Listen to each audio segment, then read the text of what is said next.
Chers enfants du caté, joie de vous retrouver et d'être aidés cette fois-ci pour filmer puisqu'on a le droit de se réunir à moins de 10 chez nous. Et donc nous nous retrouvons avec une question d'abord de Jeanne qui demande comment... Ah non, pardon, on va d'abord prendre la question de Margot. Jésus avait-il un meilleur ami ?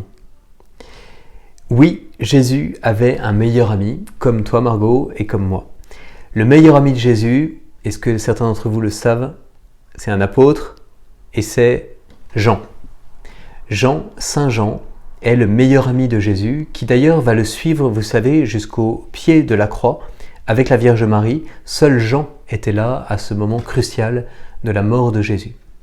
Saint Jean, donc, c'est le disciple que Jésus aimait, comme il est dit dans les évangiles. Cela ne signifie pas du tout qu'il n'aimait pas les autres, mais il avait une préférence pour Jean, qui était plus jeune que les autres. C'est pour ça qu'il court le premier au tombeau devant Saint-Pierre, mais il attend Saint-Pierre au tombeau pour pouvoir rentrer avec lui. Donc il respecte l'autorité de Pierre, et pourtant, il est le meilleur ami du Christ.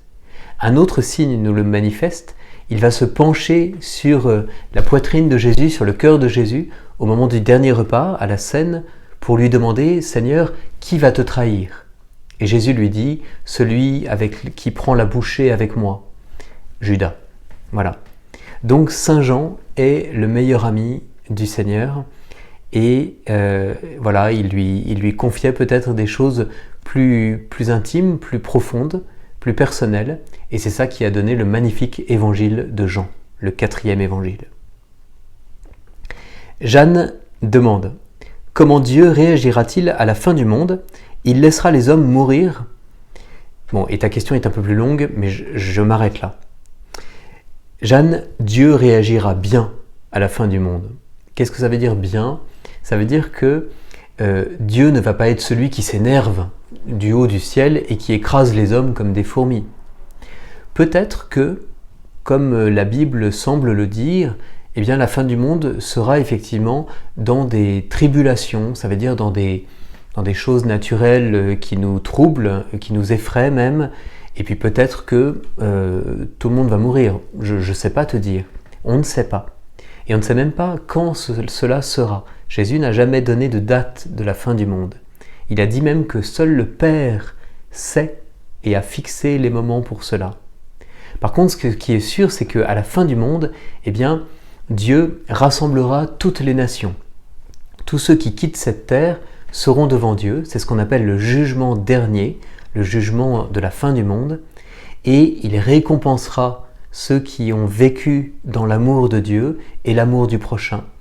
Et il jugera, voilà, il écartera ceux qui n'ont pas vécu dans l'amour, même ceux qui se sont vraiment comportés très mal ici-bas. Ça s'appelle le jugement dernier.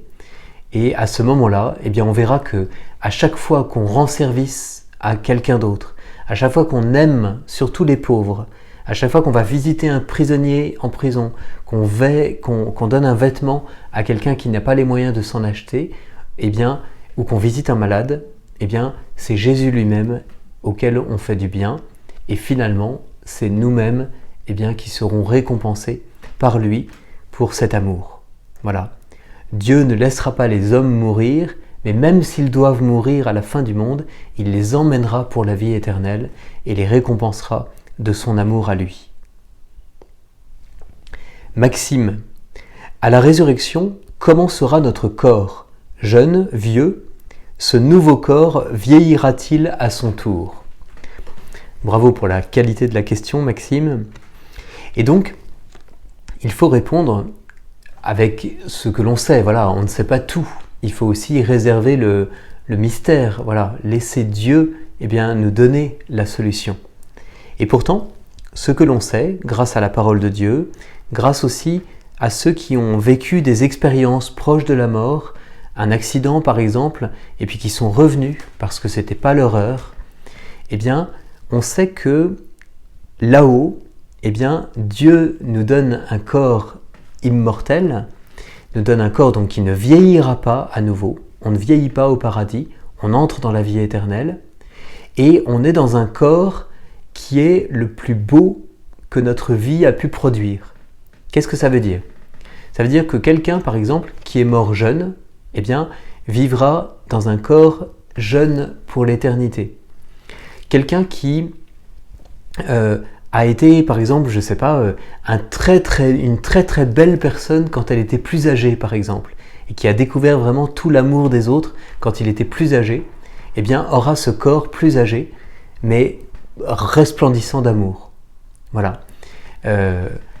Par contre, quelqu'un qui est parti trop tôt, par exemple un enfant qui est parti au ciel, eh bien, aura le corps qu'il aurait peut-être un peu plus tard dans sa vie, qu'il aurait eu dans sa vie ici-bas, le plus épanoui possible. Voilà. Donc en fait, là-haut, on a le corps le plus beau et le plus lumineux qu'on a réussi à avoir sur Terre. Et même au-delà. Voilà, c'est encore plus beau que ce qu'on aurait pu faire sur Terre. Et on ne vieillit pas à notre tour, ça va? Ce corps sera pour l'éternité et il sera lumineux. Ce sera un corps glorieux. Arthur, enfin, au ciel, est-ce qu'on reconnaît ceux qu'on aime? Est-ce qu'on se retrouvera tous? Ça me fait penser à une personne âgée qui me demandait, c'était dans une autre paroisse, mon père, comment cela va se passer là-haut parce qu'il y aura des milliards de Chinois. Alors comment on va se retrouver? Alors effectivement, là-haut, il y a des milliards d'êtres humains. Mais pas que. Il y a des milliards d'anges et d'archanges. Il y a des milliards de créatures. Mais ce qui est sûr, c'est que quand on arrive là-haut, on vit une telle communion d'amour avec tous et avec Dieu que, eh bien, on se retrouve tous comme si on s'était toujours connus. On se retrouve tous dans un amour qui dépasse la limite de nos amours ici-bas. Et alors tu vas me dire, oui bon c'est bien beau, mais moi ma question c'est, est-ce qu'on va retrouver papa, maman, nos frères et sœurs, nos meilleurs amis? Eh bien il faut dire oui. On retrouve là-haut d'abord tous ceux qu'on a aimés d'un amour pur, d'un bel amour ici-bas. Et donc on retrouvera d'abord, un mari retrouvera d'abord sa femme et une femme son époux. Un frère par exemple, s'il nous quitte trop tôt, eh bien, va d'abord retrouver ses parents, ses frères et sœurs.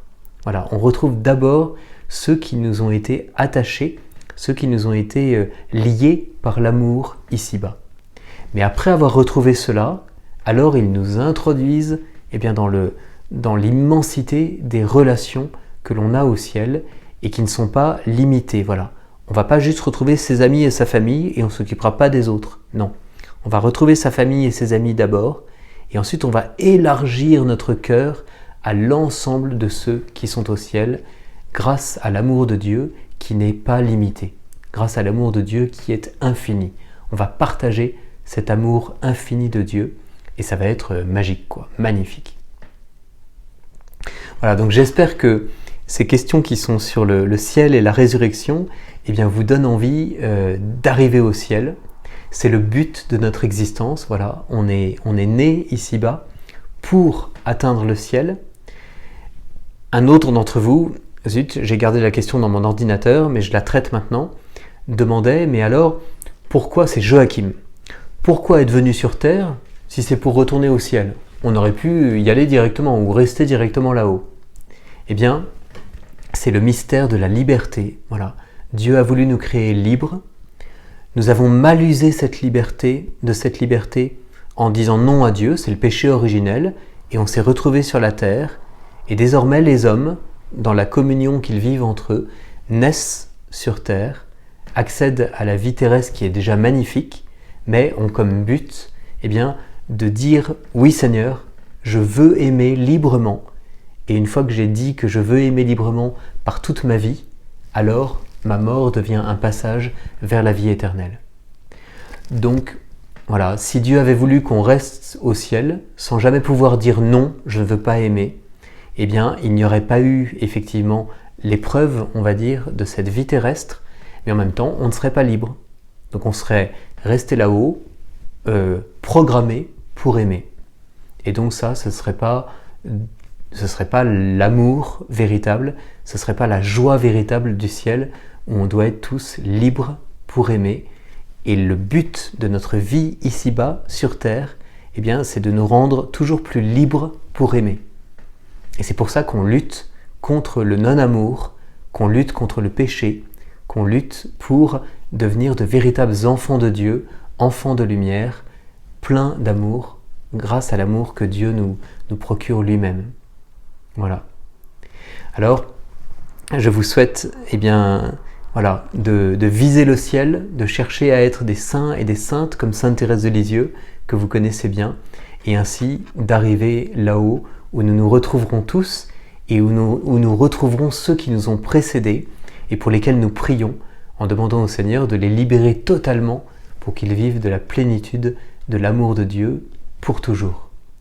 Amen. Que le Seigneur vous bénisse et je vous dis donc à la semaine prochaine puisque des questions sont arrivées, donc nous continuons nos mercredis du caté.